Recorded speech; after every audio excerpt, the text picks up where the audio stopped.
विमल, पोलो, जोमा केसरी, हर पल मनाओ केसरी त्योहार। हाँ, सबसे पहली बात है कि 60 साल का जवाब तो कांग्रेस खुद देगी, लेकिन नहीं सर, मैंने 8 जहां साल तक 8 हमारी साल मैंने बात कहा है, गोपाल जी, पिछले 8 इयर्स। अच्छा 8 इयर्स, ठीक है। सरकार जिस तरह से 2016 में जीएसटी लेके आए थे, ये मेरा साउंड वो आ रहा है, बैक का आ रही है इको, मैं इसको दुरुस्त कराती हूँ, जरा गोपाल जी की आवाज दुरुस्त कराइए। Carry on sir. हाँ देखिए महत्वपूर्ण बात यह है कि 8 साल पहले 2016 में हम जीएसटी जब लेके आए थे, तो एक वन नेशन वन टैक्स की बात सरकार, मोदी सरकार ने की थी, हमारी सरकार ने, और उसके बाद महत्वपूर्ण रिफॉर्म किए। जीएसटी उसके पहले 16 से अधिक टैक्स थे और रेट लगभग 30% तक का जीएसटी इनडायरेक्ट टैक्स लगता था वैट के अंदर। हमारी सरकार ने उसको धीरे धीरे कम करके एसेंशियल आइटम्स को 5%, 12%, 0% में लेके आए, और जो सिन आइटम्स हैं, जो टोबैको और अल्कोहल जैसे आइटम्स हैं, उनको हायर टैक्स में लिया, और धीरे धीरे कंप्लायंस को इजियर करा, ट्रांसपेरेंट का, रिफंड देने की बात की। और सबसे बड़ी बात है, इन्वर्टेड ड्यूटी स्ट्रक्चर में जो क्रेडिट मिलता है, हाँ।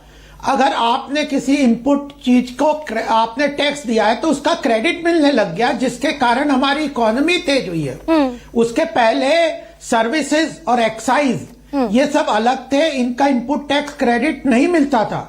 तो यह सारी चीजों के अंतर्गत आप 2016 से हमने इसको सिंप्लीफाई किया, इंप्लीमेंट किया। 2014 में हमारी सरकार आई, और इसके पहले कांग्रेस ने भी बहुत कोशिश की थी, कहते थे कि हम जीएसटी लेके आएंगे, लेकिन वो नहीं इंप्लीमेंट कर पाए। क्यों गोपाल जी? तब तो प्रधानमंत्री नरेंद्र मोदी खुद मुखालफत करते थे जीएसटी की। अरे सारे स्टेट्स विरोध करते थे, क्योंकि केंद्र सरकार की बात पे विश्वास नहीं था कि वो कंपेंसेशन जो प्रॉमिस कर रहे हैं वो देंगे नहीं, और देने की उनकी इंप्लीमेंटेशन की इतने बड़े रिफॉर्म्स की कैपेबिलिटी नहीं है। इसमें टेक्नोलॉजी भी चाहिए, स्टेक होल्डर्स को भी कनेक्ट करना है, इसके लिए एक ऑनलाइन प्लेटफॉर्म भी बनाना है, और अभी 56वीं मीटिंग हुई है। तो हमारी सरकार इतनी प्रोएक्टिवली जनता के लिए बहुत बड़ा रिफॉर्म है। इसमें नहीं, ये बड़ा रिफॉर्म है जो घटाकर मैन्युफैक्चर, गोपाल जी, ये जो 18% और 5% पर स्लैब ला दिया गया है, ये रिफॉर्म है, या पहले जो 28% लाद दिया गया था? भाई ट्रैक्टर पर भी, मेडिक्लेम पर भी, पॉपकॉर्न खाओगे उस पर भी, सिनेमा जाओगे उस पर भी, दवाइयां खरीदोगे उस पर भी, या वो बड़ा टैक्स रिफॉर्म था? नहीं, जीएसटी बड़ा टैक्स रिफॉर्म था, और जिस वक्त जीएसटी लेके आए थे, प्रधानमंत्री जी ने कहा था कि ये इकोनॉमिक इंडिपेंडेंस वाला जैसा महत्वपूर्ण कदम है। अब उसके अंतर्गत कोई इन्वर्टेड ड्यूटी स्ट्रक्चर की प्रॉब्लम आ गई, किसी को और तरह की कंप्लायंस के लेवल पे लोगों ने, प्रोफेशनल लोगों ने बताया, या जो यूजर है जीएसटी के, उन्होंने कहा कि एंट्री में बैरियर है, प्रोसेस में प्रॉब्लम्स है। तो धीरे धीरे टेक्नोलॉजी को अपग्रेड किया, पूरी प्रोसेस है। 2016 से लेके कंटिन्यूअसली सरकार जीएसटी को कम करती जा रही है, उसके जो रिफंड देने की प्रोसेस को, इन्वर्टेड ड्यूटी स्ट्रक्चर्स को कंप्लीट कर रही है। और आज सर कम करते जा रहे थे आप तो बढ़ाते जा रहे थे। नहीं, ये गलत डेटा है गोपाल जी, और आपको क्रॉस चेक करना। एक सेकेंड, नहीं एक सेकेंड, अगर 2024-2025 में बढ़ा रहे थे, सर सुनिए तो सही, मैं सवाल ले लेती हूँ, दे देती हूँ आपको, आप जवाब दे दीजिएगा। नहीं, टैक्स रेट नहीं बढ़ रहे थे। एक सेकेंड रुकिए ना भाई, कैरेमल पॉपकॉर्न पर, मीठे पॉपकॉर्न पर 18% जीएसटी, ये तो अभी हाल में बढ़ाया गया था। नहीं, तो वो कुछ एनोमलीज जब इंप्लीमेंट करते तो आ जाती है, लेकिन हमने हरदम टैक्स कंटिन्यूअसली कम किया है। जो असेंशियल आइटम्स है गरीबों के लिए, पुअर सेक्शंस ऑफ सोसाइटीज के लिए, उनके लिए कम कंटिन्यूअसली किया है, और हायर कम। सर दूध और दही तक पर 5% टैक्स था। दूध और दही या आटा, ये तो गरीब भी खाएगा ना देश का।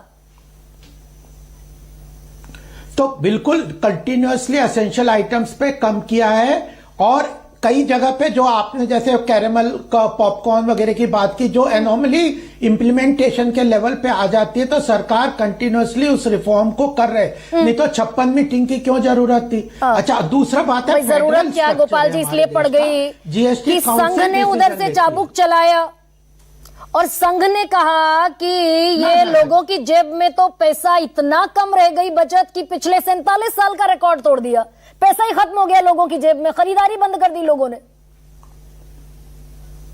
नहीं, ऐसा नहीं है। हमारी जीडीपी ग्रोथ रेट 7.8% से ग्रो कर रही है। हमने जो 27 करोड़ लोगों को एक्सट्रीम पॉवर्टी से बाहर निकाला है। हम लोगों ने जो पर कैपिटा इनकम है वो ऑलमोस्ट डबल से ज्यादा हुई है इस साल। देखिए, संघ में सर ये आरबीआई का, आप ही के बैंक का, देश के सबसे बड़े बैंक का डेटा है। नहीं की सर गोपाल जी, मैं आपको जो डेटा दे रही हूँ अपनी, वो मेरी अपनी उपज नहीं है। आपके देश का सबसे बड़ा बैंक, मेरे देश का आरबीआई, और आरबीआई का डेटा है कि इस वक्त इस देश में जो मेरी जेब में, आपकी जेब में हाउस होल्ड नेट सेविंग है, बचत है, विशुद्ध बचत, वो 47 साल में सबसे कम है। देखिए, इन्वेस्टमेंट हो रहा है, कैपिटल मार्केट में इन्वेस्टमेंट हो रहा है, म्यूचुअल फंड में इन्वेस्टमेंट होता है, रियल एस्टेट में इन्वेस्टमेंट होता है, और इंडस्ट्री में आज जिस तरह से प्राइवेट कैपिटल फॉर्मेशन के लिए आप पीएसयू का एग्जाम्पल देख लिए, पब्लिक सेक्टर अंडरटेकिंग की 2014 में जो मार्केट कैपिटलाइजेशन है आज मल्टीपल गुना बढ़ गई है, उनमें इन्वेस्टर पार्टिसिपेशन बढ़ गया है, म्यूचुअल फंड में बढ़ गया है, तो अदर सेविंग एवेन्यूज भी खुले हैं वेल्थ क्रिएशन। नहीं, वो तो वेल्थ क्रिएशन तो सारी अमीरों की हो रही है, अडानी अंबानी, वो जो विपक्ष की जबान में वेल्थ क्रिएशन तो अडानी अंबानी की हो रही है। ये मुरली मनोहर जोशी ने मोहन भागवत की मौजूदगी में कहा। तो उसके बाद दत्ता जी ने भी तो कहा ना कि नहीं, उसमें यह कहा कि इन चीजों को सरकार का क्रिटिकल एग्जाम्पल नहीं मानना चाहिए। समझिए आप, हमने विकसित भारत का संकल्प लिया है, तो हम विकसित भारत तो नहीं हो गए, तो बहुत सारे एरियाज, एजेंडाज हैं जो हमें पूरे करने हैं। अगर हमने 27 करोड़ लोगों को गरीबी की रेखा से बाहर निकाला है, तो और भी लोगों को एक्सट्रीम पॉवर्टी से निकालना। भाई 5 किलो राशन मुफ्त देते हैं ना गोपाल जी, आज भी हम 80 करोड़ 81 करोड़ तो लोगों को अगर गरीबी रेखा से बाहर निकल गए तो 5 किलो राशन क्यों बांट रहे हैं? फिर पॉलिटिक्स कर रहे हैं फिर हम लोगों के साथ। अल्टीमेटली न्यूट्रिशन इश्यूज भी होते हैं। अगर आप हमारी जीडीपी ग्रोथ रेट, आप डेटा की बात करते हो, आज 700 बिलियन डॉलर्स का फॉरेन एक्सचेंज रिजर्व्स है, 7.8% की हमारी जीडीपी ग्रोथ है, वर्ल्ड में कहीं है, सोच भी नहीं सकते। अब जीएसटी रिफॉर्म से वो 8% को भी गोपाल जी, अगर ईमानदारी से सुनिए ना, आप देखो नहीं गरिमा जी, इन्फ्लेशन देखिए, इन्फ्लेशन कितना कम है। नहीं सुनिए तो सर, मैंने मान लिया भाई 7.8% की ग्रोथ रेट है भारत की, this is badge of honour for us. लेकिन ये जितनी कमाई हम भारत की जीडीपी के तौर पर दिखाते हैं, हमने कमाई दिखा दी भाई, हम बढ़िया कमा रहे हैं, खूब बढ़िया कमा रहे हैं। अब ये पैसा तो दरअसल जा रहा है अमीरों की जेब में। 10% अमीर इस देश के चोटी के जो हैं, वो 77% वेल्थ ले जाते हैं इस देश की। बिलो 50% के पास बचा सिर्फ 4%।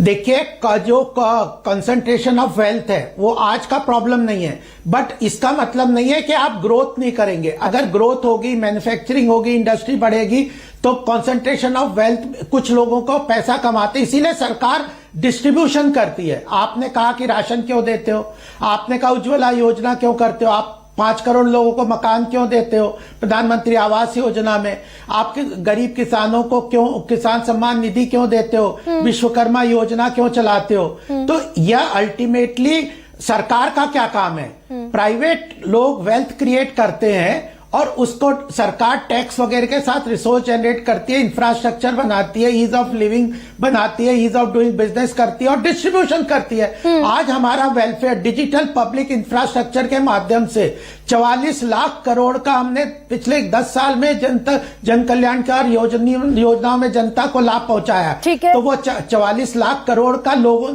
टैक्स किसने दिया है? अमीर लोगों ने दिया है। नहीं, ये भी आंकड़ा गलत है गोपाल जी। हालांकि मैं इतने आंकड़ों में जाना नहीं चाहती थी, लेकिन ये आंकड़ा गलत है।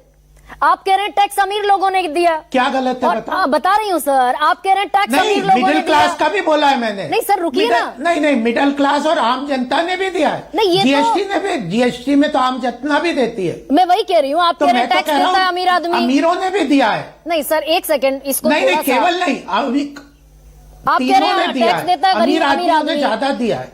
और मैं ये कह रही हूँ एसोचैम के रिपोर्ट है मैंने जिसको आप ये भी कहा। नहीं नकारेंगे। अमीर आदमी भी देता है। नहीं, अमीर आदमी तो दे ही नहीं रहा ना अमीर भाई। आदमी भी देता है। सर अमीर आदमी तो मात्र 3% टैक्स दे रहा है। कॉर्पोरेट टैक्स कितना बड़ा है? 3% टैक्स दे रहा है अमीर आदमी। कॉर्पोरेट टैक्स कितना बड़ा है? हाँ, अरे कॉर्पोरेट टैक्स कौन दे रहा है? कॉर्पोरेट टैक्स में 26% का ग्रोथ हुआ है। कॉर्पोरेट टैक्स कौन दे रहा है? हमने रेट कम किया तब भी टैक्स बढ़ा है। हायर कंप्लायंस है। और वेलफेयर स्कीम्स के अंदर बिना किसी लीकेजेस के अगर हम जनता को पैसा एक क्लिक ऑफ बटन पे दे सकते हैं, digital public infrastructure technology direct benefit transfer, world level पे इसको अप्रिशिएट करें। लेकिन मैं फिर भी कह रहा हूं कि हमने सारे गोल्स अचीव नहीं कर लिए। हम अभी वे टू विकसित भारत है, हमें अभी भी बहुत काम करने हैं। हाँ। हम लोगों ने बहुत काम किया है, लेकिन इसका मतलब नहीं कि गरीब अगर हैं तो आप जीडीपी ग्रोथ नहीं करेंगे। हाँ। जीडीपी ग्रोथ करेंगे लेकिन एफिशिएंसी डिस्ट्रीब्यूशन में भी लाएंगे। हाँ। तो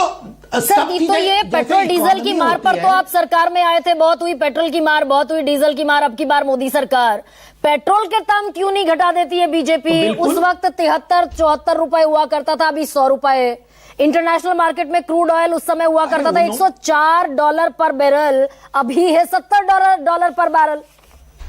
घटा दीजिए पेट्रोल डीजल के दाम। आपको मैं बता दूं, हम नहीं, हमारी बात सुनिए। देखिए, हम 80 से 90% हम पेट्रोल डीजल इंपोर्ट करते हैं। हाँ। अगर सरकार ने रशियन ऑयल इंपोर्ट नहीं किया होता, पिछले साल हमने रशियन ऑयल इंपोर्ट किया, 33,000 करोड़ सरकार ने ग्लोबल मार्केट के हिसाब से हाँ। सेव किया है। और ग्लोबल मार्केट को भी पेट्रोल क्रूड को प्राइस को स्टेबलाइज किया। हमने नेशनल इंटरेस्ट को लार्जर पर्सपेक्टिव में देखा। भाई आप कितने करोड़ का आंकड़ा बता रहे हैं गोपाल जी?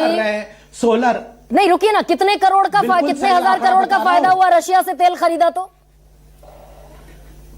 33,000 करोड़ का। अब 33,000 करोड़ का सरकार को तो फायदा हो गया, जनता को? मैं तो पिछले साल भर से, बल्कि 2 साल से, जब से सबसे बड़ा सवाल कर रही हूं, तब से पेट्रोल डीजल 95 रुपए पेट्रोल है और डीजल उतना ही, तकरीबन 87 रुपए बना हुआ है, 87-90 रुपए। अरे तो तभी तो नहीं, तो तभी ग्लोबल प्राइस, अगर हमने नहीं ये काम किया था नेशनल इंटरेस्ट में, तो आज और ग्लोबल ऑयल प्राइस $120 के आसपास रहा होता। तो ये देखिए, समय नेशनल इंटरेस्ट पे खड़ा रहना, नेशनल इंटरेस्ट को संभालना, उसके ऊपर काम करना। और इकोनॉमी में ना मल्टीपल फैक्टर्स होते हैं। गरिमा जी, आप अच्छी तरह समझते हो।